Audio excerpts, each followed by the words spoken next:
He's a very smart business cat who's just come from a hard day in the city. Yeah. In the kitty. Never mind. All right. Hello and welcome back to Hardy's Books. Now, Laura, we were tagged. We were. We were tagged like we were a wall in Croydon. I'm allowed to make Croydon jokes. Sorry. Because I'm from Croydon. I'm not allowed to. You're not allowed to make Croydon jokes because you're from Tunbridge Wells. Well, thank you to the Mild Rumpus for tagging us in, what was it called? It was like a beautiful books tag. Yeah, something like that. So it basically gives us an opportunity to show off.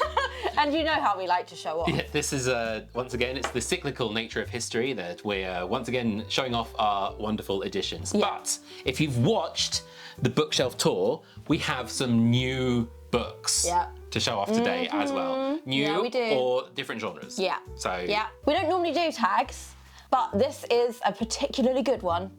So thank you to the Mild Rumpus. Thank you, Mild Rumpus. What's the Rumpus is a great song by Jack White. God. Already chaos. Okay.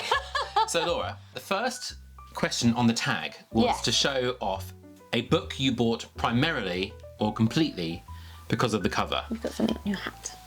And one of the things I've noticed about this question is that only my books are on this list. I think The Dance of Shadows is both of ours. Okay, fine. All right, well, let's start with that. Because when we went to Galant's Fest, we met a lovely, charming man named Rob Payne. We did. And we were introduced to his book, which is... At a seminar about book covers. It was basically about book cover design. So so it was already in the context of, you're going to appreciate this. This incredible looking book is The Dance of Shadows. It is Rob Payne's first fantasy book, and apparently there is going to be a sequel, which we're very, very pleased to hear. Yes, we are. It's a brilliant book, and I highly recommend you read it. It's not just good for looks, it's also good for books. He's a poet and he didn't know it. Make a rhyme every time. So we definitely bought that one because it looked good, but then also we bought it because we met the guy and he was just a legend. If you look at this cover, it is so striking. The front-facing figure is quite unusual, and then the vultures and the geometric shapes in the background. I love the chiaroscuro.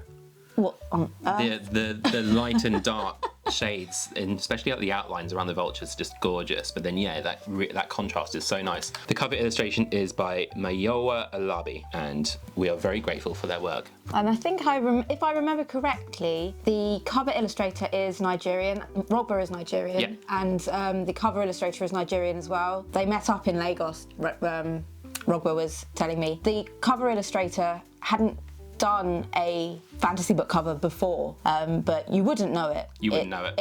And perhaps that's why it's so striking. Yeah. It's not like any other cover that I've seen. It's just gorgeous. It's incredible. It really just draws the eye as well. That's why we always have it behind us. Yeah. That and because Rob is just like the nicest man on earth and we love him. Yeah. And of course this one's signed too. Yeah. What else do we have on this for this prompt? So this is the archetype of book I bought because I thought the cover looked amazing. Yeah. Which is the US cover of Six Crimson Cranes by Elizabeth Lim. Now Laura's allergic to faces on book covers. Apart from the Rogba Payne one. Apart from that one. Yeah. Well, okay. his face is shrouded in shadow as well. Indeed. But this one here, you can't escape the face. But I do love, it sort of looks like almost like pastels, and I love the way that the cranes frame the face as well. Yeah, I think it's actually beautiful. Gorgeous piece of art. Beautiful. Do we know the illustrator? Jacket art is Tran Wen. A lot of these books will be duplicates of books you've seen in the book covers video that I did. So the sequel is also equally gorgeous, but I don't have that one. But look at that, amazing. The Water Outlaws by S.L. Huang, a book that I know almost nothing about, but I love the art on this one. It's the epitome of this category. It is the epitome of this category. Because it looks nice. I literally did, yeah. So jacket art by Fei Fei Roan. If the book's anywhere near as nice as the cover, then it's it's so striking. It's absolutely stunning. I love the way that the quotes are shown on the back of it as well. Yeah. That's great. Yeah, it is. It's beautiful. Well, okay, you got quotes from Patrick Rothfuss and C. Davies Okunboa, so it's gotta be good. Yeah. It's gotta be good. Last book in this category, again, also featured in the book covers video is... We will link to Yes. above my left shoulder. Let's have a little look over there. click that link. But after you watch this, Yeah. maybe come back to it. Yeah, click it later. Click it later. This is Musashi by Eiji Yoshikawa. So the artist for this actually did a lot of the art for the Godzilla movie posters. I can fully see that, to be honest. It's stunning. Stunning. I will put the artist's name in subtitles below here because I remember I had to look it up last time and I very organised, don't have the notes this time, but it is a gorgeous looking book. It is heavy as well, but I love the contrast between the kind of the bronze and the coral, the peachy kind of colour, and then the purple text still works over the top. Yeah, and the way the figure is staring directly at you. It's so striking. I feel like he's looking at me. Yeah. Like he's not just gazing out into the world, he's looking at the reader. You are the subject of this man's swords. Yeah. He is going to cut you down. Yeah, it's incredible. Yeah. It's an amazing piece of art. Brilliant. Okay, so those are all books that we bought because we liked the art. Yep. There are many more behind us that qualify under that, but we have to draw a line somewhere. So the next question on the list is a book you want to buy that has a beautiful cover. I would do illegal things to own a US first edition of The Way of Kings by Brandon Sanderson. I mean, the US covers are undeniably better than the UK covers. gosh. I'm sorry, Gollancz. We love you, Gollancz, but Yeah. Tor really smashed this out of the park. Yeah, we've got the US covers of Words of Radiance, Oathbringer, and Rhythm of War, but we don't have The Way of Kings, and it kills me. There just hasn't been the right opportunity. We are trying to not spend too much on these ones. Yeah. So, It just makes me really sad. but Laura, we have a beautiful UK edition instead. We do, But it's not the but same. it's not the same. Speaking of books that just aren't the same, I have the Page and Wick copy of Sword of Kaigen, Which is beautiful. which is beautiful, but the Wraithmarked edition is just on another plane. Yeah. Agree. It's one of those ones that, it makes me really, really sad that I didn't know about it before that whole thing. So, yes, I missed out on that. Maybe one day my Prince, Prints, will come. There is going to be another Wraithmarked edition of the Sword of Kaigen, but it's going to be different from that one, and, I really like that one. A few more books that I have on my list. The US first edition of Hyperion. I've heard very promisingly that they're going to be using the US first edition art for the broken binding editions of Hyperion. Very optimistic about that special edition. I know we mentioned in our bookshelf tour video that we tend to go in more for first editions than special editions. Yeah. In this instance, I'm not all that upset because the first edition is like $1,000 or something ridiculous. I also really, really like old copies like from the 50s and 60s of classic sci-fi and fantasy books. Yeah, me too. The arts in those are just incredible. So I'm going to rattle off 3 that I absolutely love. We Have Always Lived in the Castle by Shirley Jackson. Oh. We're now going to show Laura some of these covers. So that is the cover for We've Always Lived in the Castle. Spooky. Don't you just love the kind of line art, the kind of shading on it? The cat's eyes are almost human. Yeah. Oh, it's spooky. I love it. What a cool art style. Brilliant. Then we have the second state of A Canticle for Leibowitz, which I just finished. This one here. Ooh. So Wow. the art it really puts you exactly in the kind of frame of mind for the book. There's the contemplative looking monk, the kind of watercolor-esque style, and it's so stunning. barren and it's a ruin, but the red text sticks out. I think this is a gorgeous cover. Yeah, stunning. That's a piece of art on its own. If it didn't have A Canticle for Leibowitz written on it, you could see that in an art gallery. And the last one I want to show you, Laura, is A Wizard of Earthsea. If you are you showing me these for my approval so that you can go away and buy them? I've seen this one before. You've seen this one before. I've definitely shown you pretty. it before. I want it. I want it. It kind Look of reminds at me of that. like Greek pottery. It's stunning. The stylized drawing, oh, it's stunning. My goodness. Those are 3 beautiful books. Well, actually 6 beautiful books we covered now that I really, really want. That first edition is on Biblio at the moment for £756.30. Anyone got a spare 750 quid lying around? And this is not even from the first print, so yeah. Yikes. Laura, next on the list we have your favourite series design. Yeah, and I'm handing over to you. This was an easy one. Yeah. And I didn't consult Ross when I put this on the list, and he saw them on the table and went, oh yeah, agree. Cosign, immediate cosign. Yeah, and if you've followed this channel for any length of time, this will not be a surprise to you.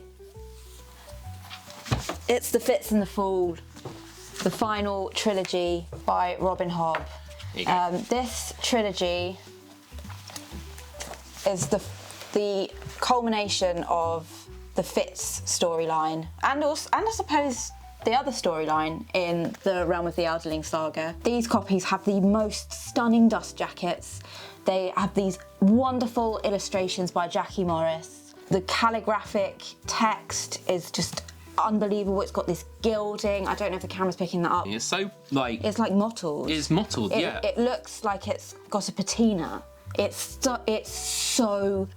so beautiful. And there's just the details just carry on. The end papers. Yeah, they're gorgeous too. The end papers are so beautiful. Got the gilt lettering on the spines. The maps of the 6 duchies. This is already my favourite series of all time, and then they go and knock it out of the park with these absolutely stunning editions. And this is not a special edition. No, I was just going to say. This is the standard edition. It's crazy. Isn't that wild? Yeah. Like, you can go to Waterstones or Barnes & Noble right now and buy a paperback version of these editions. Yeah, and it will also have, I believe it also has the kind of gilt kind of It logo. does. Yeah.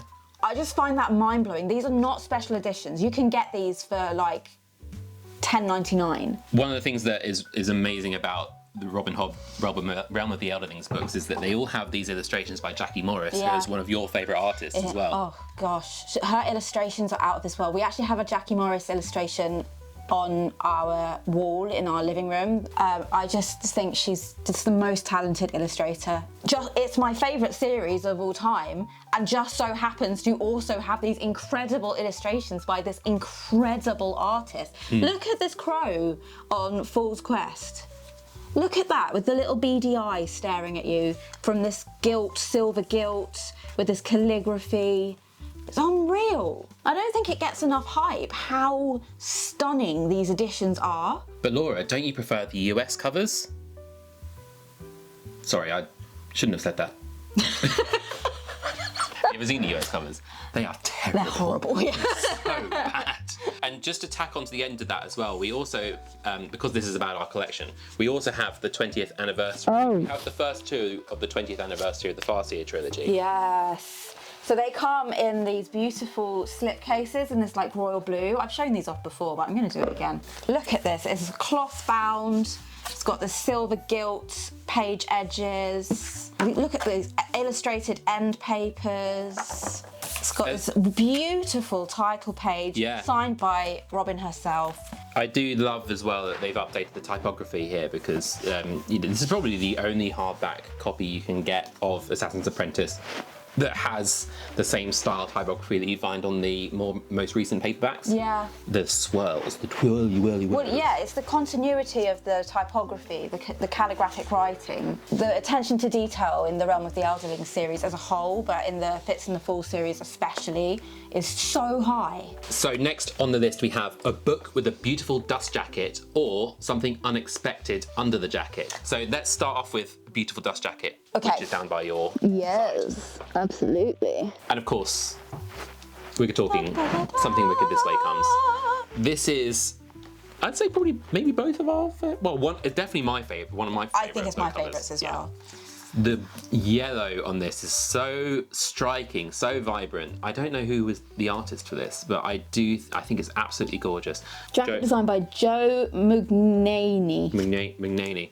I probably mispronounced that. This is the UK edition, published by Rupert Hart Davis. So the US edition is also pretty cool, but I mean the UK edition is just on another level. The typography, I guess, would you even call that typography? Would you call that letter art? That's sign writing. That's sign writing. It's beautiful. That's been painted. It's a painting. The colours, like the It's choice so of colours. vibrant, considering this was published in like, what, 1958? You want to take a guess? 1963 first published. Okay, so I wasn't that far out. That's a 60-year-old book. It's still so vibrant. Yeah. And yellow and red are usually the first colours to fade, right? Look how vibrant this still is. It's been looked after. Usually, the spines of books, red is the first colour to go. This has been looked after and loved. This is an absolutely stunning, stunning book. And this is a stunning edition. So this is the second print of the UK first edition. The first print is too expensive. Oh yeah, no, that's too rich for our blood.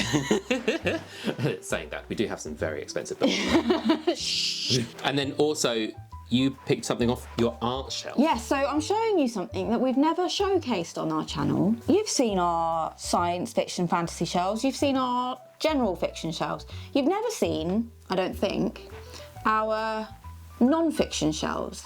And I'm showing you today something from my non-fiction shelves. This beautiful book called Fully Booked Ink on Paper, Design and Concepts for New Publishing. And it's just so unusual. It is a naked hardback, and it starts with this writing across the front cover. Let me state this for the record. The internet is not dead. Digital will not disappear. Print will not kill the web. It's easy to forget that when physical books were invented, news websites ignored them and then laughed at them as niche pursuits for geeks. Now here we are. And then you open the book. And the same journalists are declaring the death of the internet as the hype and excitement surrounding print and paper travels inexorably around the world. News companies have even rushed into creating newspapers long before any clear business models have emerged to pay for them. We are in a print world now. I love that there's basically, like, Is this- before you realise, you're reading the forward. Yeah, just like that. The forward begins on the front, It's amazing. continues on to the end papers, and then continues on, getting smaller and smaller and smaller until you reach the end of it and the book begins. It's amazing. It's amazing. And it's this really cool, like, inversion of the whole, is internet gonna kill the written word? It's fascinating. And this is just a wonderful book to just showcase some of the best of book design and typography, and yeah, it's just a fabulous book that I picked up secondhand. I've, pored over it for hours. I love it. It's one of my favourites. I can't believe I've never showed it off on the channel before. Here we are. Thank you, Mild Rumpus, again, for allowing me the opportunity to show off this wonderful book, because I've never had the chance to show it off before. It's brilliant.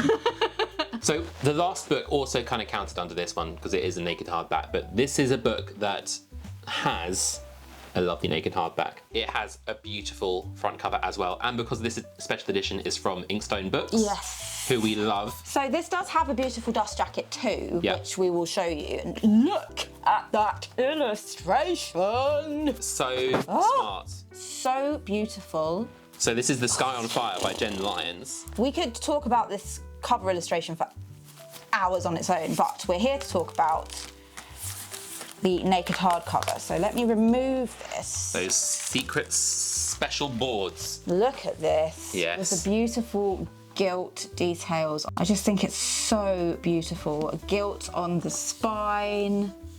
So pretty. So nicely done. The way that the cutout stenciling of the landscape in the foreground contrasts with the detailing in the dragon. It's very clever because it really draws the eye to the center. Yeah, you got a good framing going on there. Really nicely framed. It's just so pretty, so well done. Gorgeous book.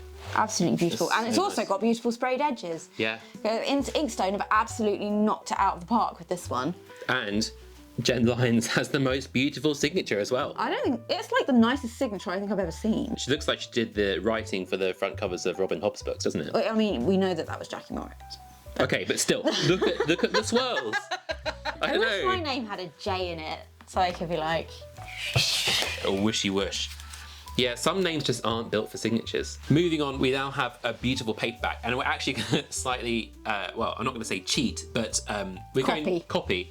Plagiarise. We're going to, yeah, the Marl Rumpus's suggestion here, which is we also love the paperback copy of Annihilation that was released recently. In fact, I already had a copy of Annihilation that I really liked. Yeah. And then I saw this one when shopping in Oxford and thought, wow, well, I'm having that one too. Yeah. The gilt is so clever, and it has like this kind of pearlescent, this kind of iridescence to it that really puts you in the mind of the cosmic horror that the book represents. There's just such a classicness about the design of the typography combined with the most clever, beautiful art. If you even look closely into the drawing of the boar, you can see there are these weird swirls. That It's like it's made of wood. it does look like it's made of wood, and in fact if you look down at its feet you can see it kind of, And it's like tree trunks. yeah, it's kind of doing this weird kind of warping thing. It's beautiful and terrifying. A non-fiction book with a lovely cover, and the first one of this category is also a beautiful paperback. Yes, I've made this work. We've segued it. This is The Rise and Fall of the Dinosaurs by Steve Brusatte. I'm going to say Brusatte. Could be something else. But I love the green and pink combo here. In fact, I'm wearing green and pink today in honour of this beautiful, beautiful book. Is that really why?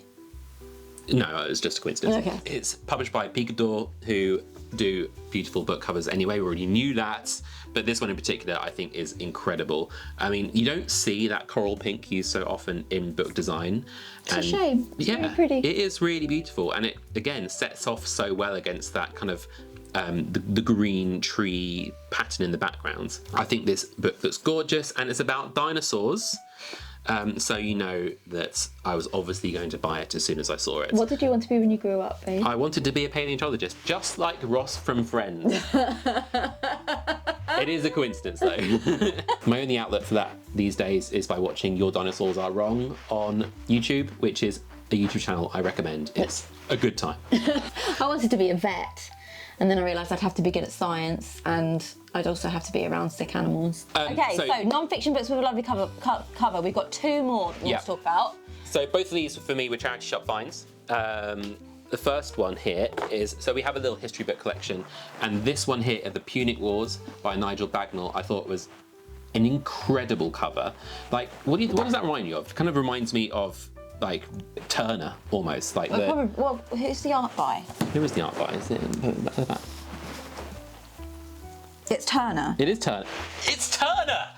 Ah! I was looking at it going, I'm sure that's Hannibal crossing the Alps by Turner. I didn't know that painting existed. That was connoisseurship right there. We went to the Turner exhibition at the Tate last year and saw that painting. I forgot it existed. Okay? God, this is so embarrassing.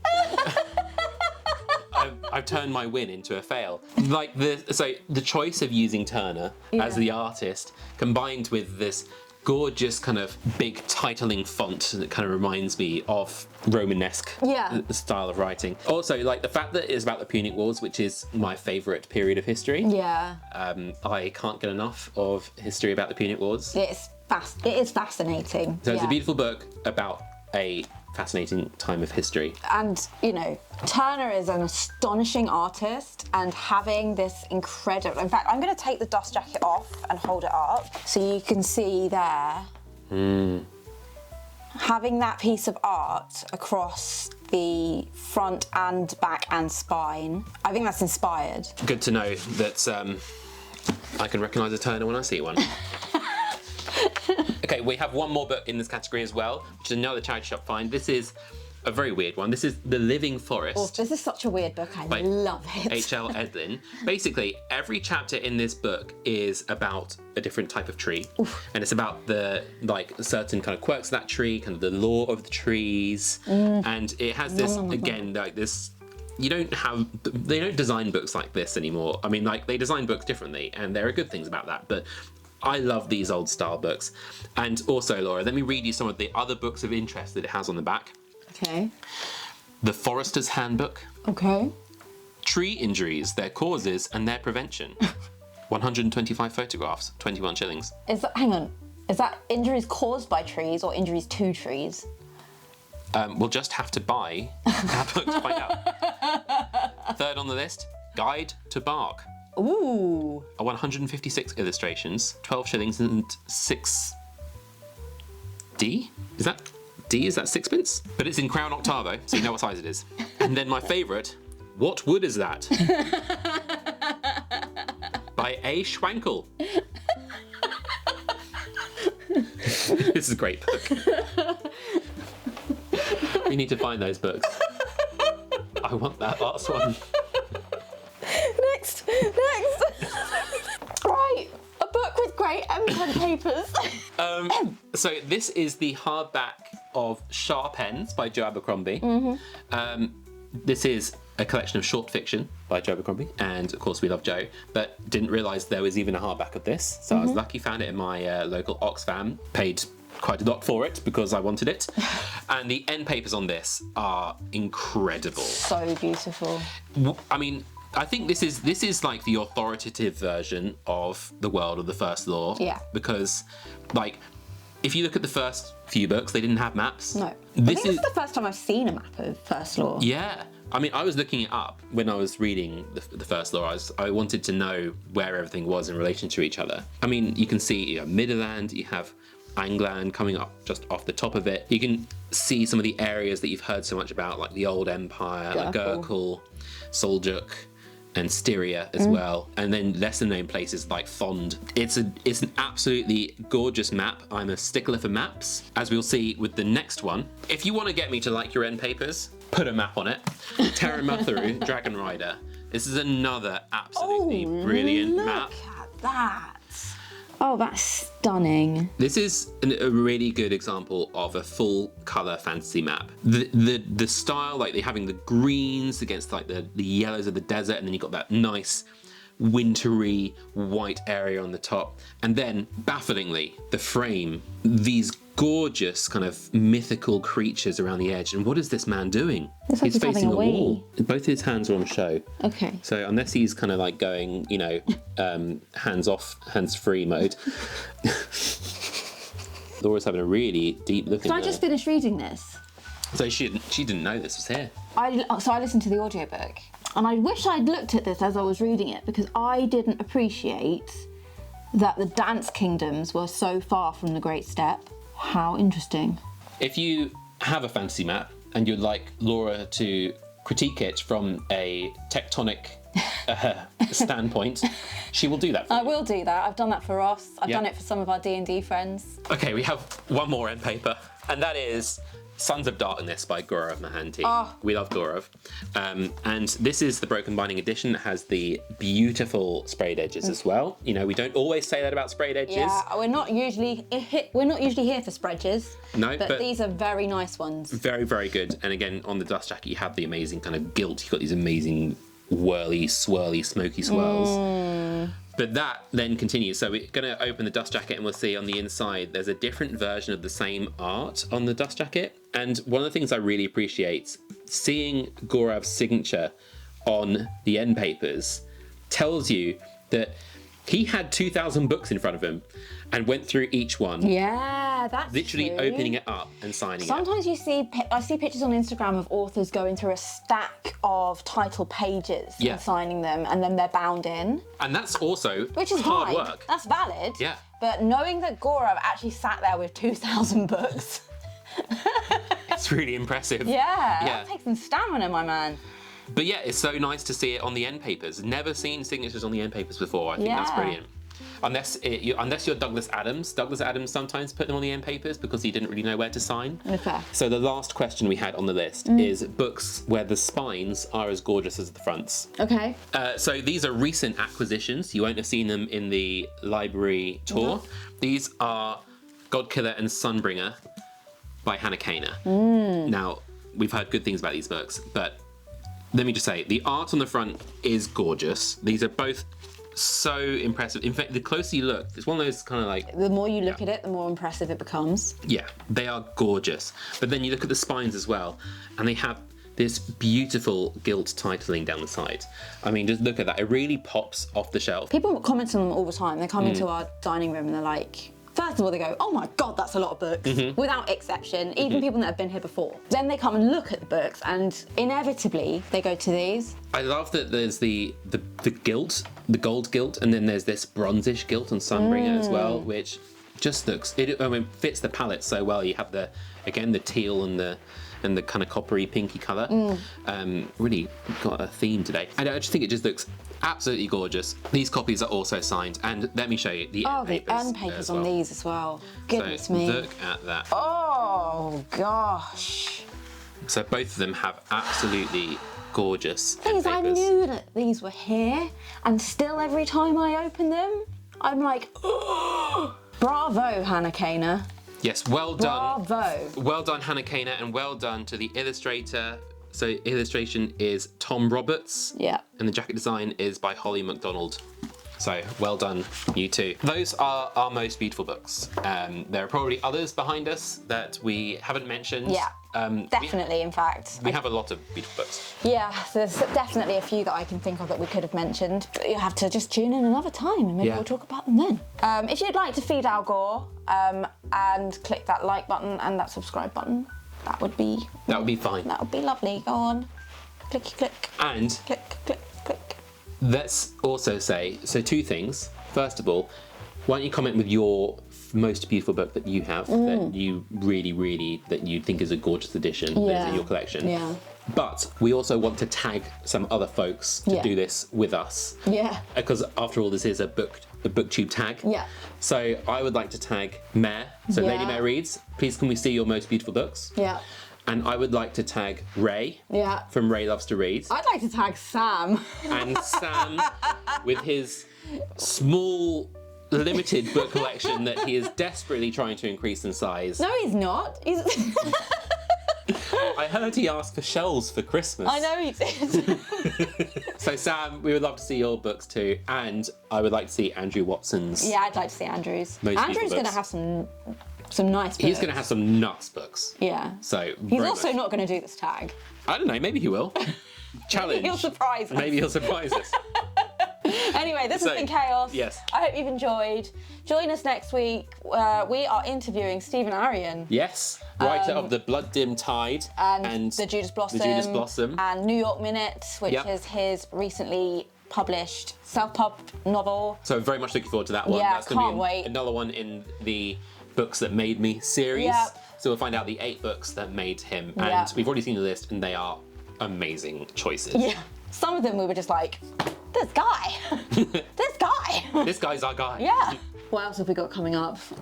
Some more of our, if you're joining in on our Jonathan Strange and Mr. Norrell read along, we are now past checkpoint 2. Yeah. But we're not so far in that if you want to join us, it's too late. So head over to Fable if you want to join us and try and catch up. I believe in you. Yeah. Anyway, this has been Chaos. Yes. We love you. We'll see you in the next one.